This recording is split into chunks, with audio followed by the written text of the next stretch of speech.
How's it going, everybody? Flathead Catfisherman here. Today I wanted to talk about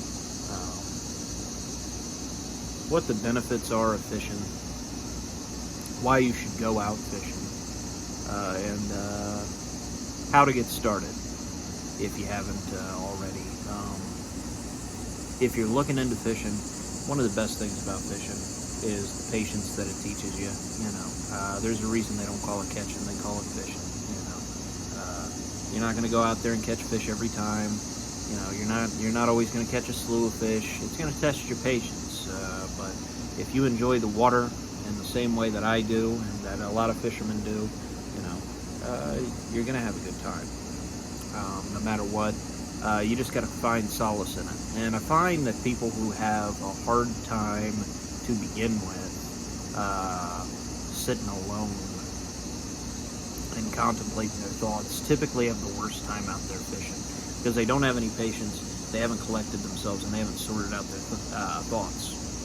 They've gone through and kind of determined, who they are, what they enjoy, how to maintain themselves. That's something a lot of people have lost here in the modern era, with these cell phones and social media, is it's so easy to just focus on the distractions and not understand how to just be at peace with yourself. Just sit there and entertain yourself. Like, I'll sit out there and I'll sing. People talk about fish don't like noise, because it travels through the water. A lot of times I think that's an old fisherman's tale, because he wants peace out there. But catfish in particular, they really don't care about noise. They couldn't care less. You could be sitting out there playing, a drum set, playing a drum solo, and they wouldn't care. You'd be playing,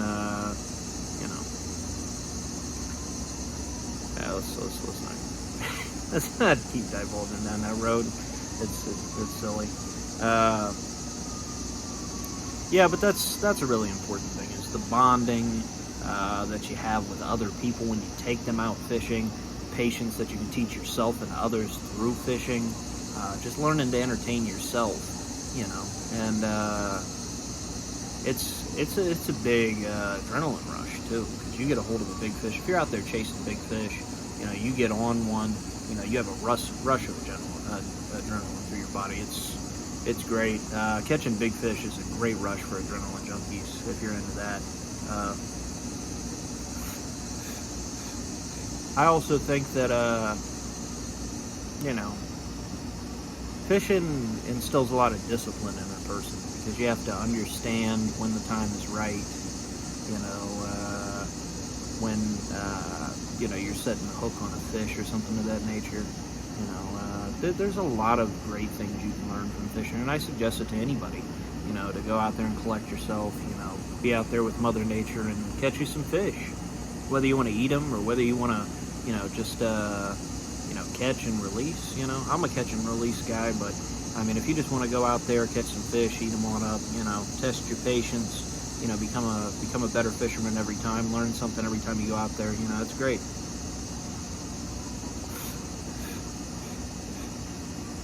That's great. Fishing is a lot like this, you kind of get I feel like you kind of get the mood of fishing when, in these videos that I make, because you kind of get an understanding of what just sitting there, having a conversation, checking things out, watching your poles, that sort of thing is like, you kind of just get to hang out for a minute. Everything just stops for a second when you take that time and you can enjoy yourself for a minute. It's a great feeling. Now, if you want to get into fishing, I'd highly suggest starting out with channel cat or bluegill or something like that. A lot of people get into the largemouth bass. That's a big sport. But catfishing is an evolving sport itself. Bass fishing has had a lot of great marketing with these tournaments that they've started, and catfishing is starting to get to the same place. There's tournaments all over the state of Ohio you can go and check out. There's a lot of great fishermen in the state of Ohio, like a guy named Aaron Grubb. Aaron Grubb is a great fisherman in the state of Ohio. He's a great representative for our state. He catches a lot of big fish. I've seen him catch something like a 56-pound largemouth out of the Scioto. It's one of those things I was talking about, crazy things people use as bait. He was talking about he was using a 4-pound largemouth that he soaked in garlic, salt, and all sorts of stuff. We got some great fishermen up here in Ohio. You'll meet a lot of great men when you're out fishing. You'll meet, some not so great men, but, being a part of a group like being a fisherman is also a great thing. You kind of find,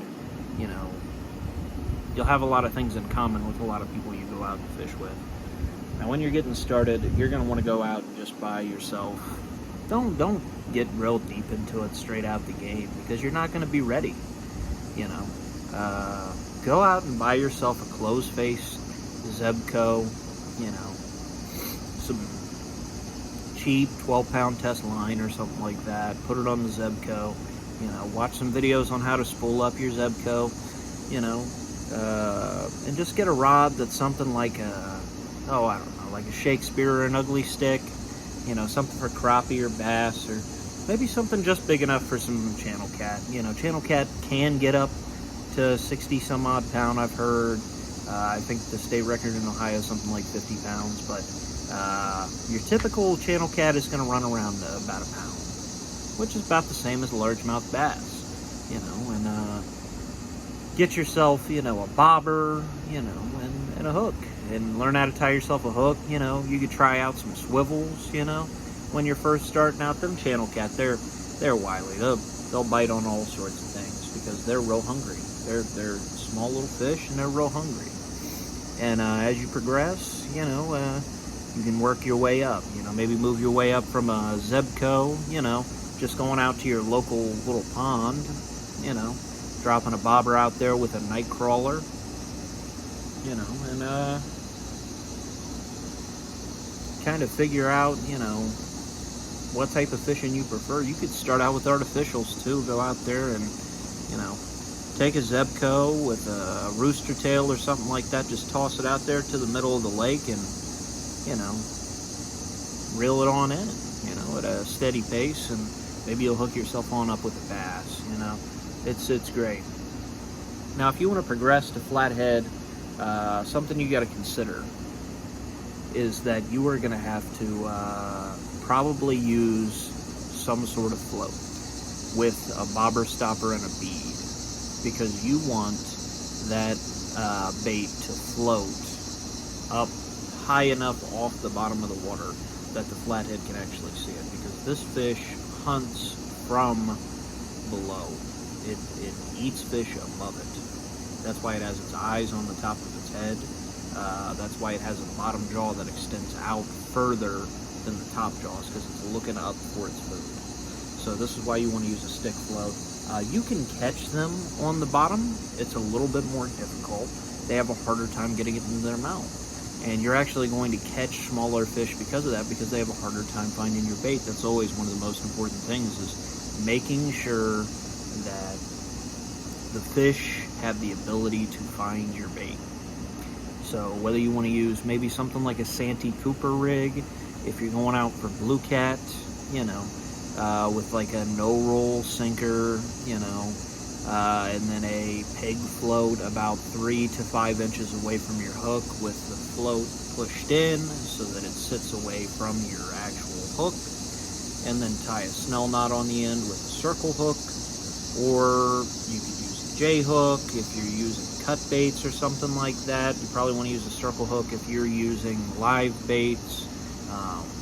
You can use a Santee Cooper rig that way, or you can use a Santee Cooper, or you can use a float rig. Which a float rig, the basic way that I tie a float rig is I tie a bobber stopper up about 8 to 10 feet up from the end of my line, right? And then what I do is I slide a bead onto the rig, then a bobber, then another bead, then a no-roll swivel. A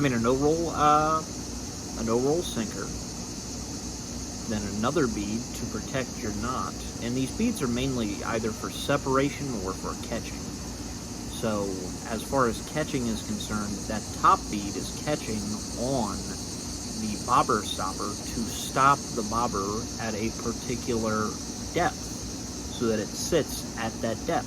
So that's why I let it sit at 8 to 10 feet, is because that's where I want my bait hanging down to, is about 8 to 10 feet down, so that it's sitting up off the bottom.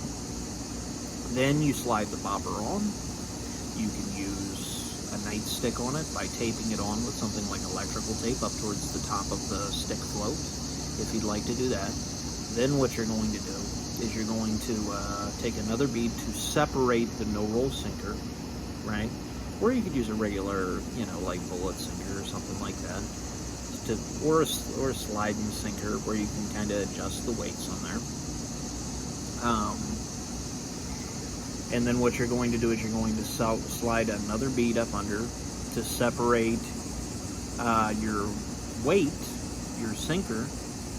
Those are the same thing, sinker, weight, keep that in mind, from your barrel swivel, which is going to have a knot tied to it from your main line. So this bead is there to make sure that no damage is done by that sinker to your knot, so that you actually have a better chance of that knot not getting damaged, not getting frayed. So that basically there's just a bead that's coming down to it, and it's not actually rubbing up on that knot. Now below that, you're going to want, on the other end of your barrel swivel, which a barrel swivel is just a swivel that has 2 circle ends for you to tie knots to, so that you can separate all of your equipment, such as a bobber or a bobber stopper or a sinker, from your actual hook, so that the fish does not run into your equipment and get spooked by perhaps your sinker, or get your sinker stuck in its mouth or something of that nature. It's thought that the fish will bite more if you have a leader line. Now you're going to want to use a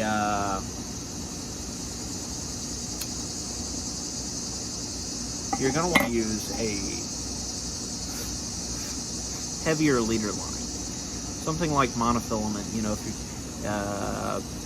that's heavier, it's going to sling out there a lot more with a lot more force than the rest of your equipment, so that it is leading in the front of all of that equipment, so it doesn't get all tangled up and loop up as it's going out on the cast. And then what you're going to do is tie on the other end either a circle hook or a J hook, depending on what you want to use or what you're allowed to use in your home waters. I wouldn't suggest something like a treble hook. It does a lot more damage to the fish, and I think they're actually, I don't know if they're legal in the state of Ohio. I'm not exactly certain, but I prefer circle hooks personally, and we will get into that in another video. Maybe when I get a hold of some J hooks, because I don't run J hooks, so I could give you an idea of what the difference between a J hook and a circle hook is, what the benefits are of each. If you're using a circle hook, all I'm going to say is use a snell knot. Check out Catfish Dave's video on how to tie a snell knot. He ties some of the best snells out there. And go out there, toss that out, on your Zebco or whatever you're using. Bring a net with you. Maybe a rod holder, depending on what you're using. If you have a clicker on your bait caster, you don't necessarily need a rod holder. You can just set it on the ground with the reel sitting up and the bottom of the rod sitting on the ground, and just let that line run. So, when you're getting started, you don't necessarily have to consider these things. This is just when you scale up beyond what you're starting out with. If you want a flathead catfish, like myself, that's personally what I'm most experienced with, so I can give you the best advice on how to flathead catfish. I've caught a lot of flathead catfish this year. I got into it for the first time big this year, and I've already gotten on some on a 30-pounder, several 20s, 19, some many 16s, because that's about the average weight is about 16 to 17 pounds. I've caught a lot of them. I have caught a lot of them this year. And, depending on what you want to get a hold of, I can try to get more information, or I can refer you to areas where you can get more information on those fish. But as far as flathead catfish go, I will not steer you wrong. I will give you the information as I know it. And if you feel like you know some more information than I do, leave it down in the comments, and I would be glad to know, because I'm more than willing to learn. Now, just to kind of summarize everything, fishing has a lot of benefits. You want to learn some discipline, you want to learn some patience, you want to be more at peace with yourself, go out there and go through one by one, develop your thoughts, work on being somebody who can not only entertain yourself, but be comfortable being by yourself. And they'll be better off for it. And if you bring people out there, who you love or who you enjoy being around, you're going to bond a lot with them during that time fishing. Whether they, are too into it or not, you're going to have a lot of time to talk. It's not like being out in public where everything's going on, there's a buzz, you're just sitting there and you're there, just a little hideaway for a little while. If you want to get started fishing, go out, get you a Zebco, some light line, a hook, and a bobber. Maybe some night crawlers, maybe some artificials, depending on what you're looking to get into. And just go out there, don't expect too much. Just go out there and try and have fun. Toss them on out into the water and see what you catch. Probably start out with some small hooks if you're working on catching bluegill when you're starting out. If you're trying to get into some bass, maybe get some medium-sized hooks. And if you want to catch some catfish, use some medium-sized hooks too, up until you start working up towards the big boys. And throughout this video, I have given you some great ideas on float rigs as well. If you want to check those out, there's a lot of variations. Go out there and seek them out. Check out some rigs. There's plenty here on YouTube. Go and check them out. If you have some information that you'd like to share in the comments regarding rigs that you like to use if you're a fisherman, or experiences that you've had that have made you a better person for going out fishing, I want you to go down to the comments, and I want you to let me know about it, because I'd love to hear what you have to say. Now, this is the Flathead Catfisherman signing out. I hope you have a wonderful day. It's a good evening. It's nice and warm. Go out there and get you some fish in. See ya.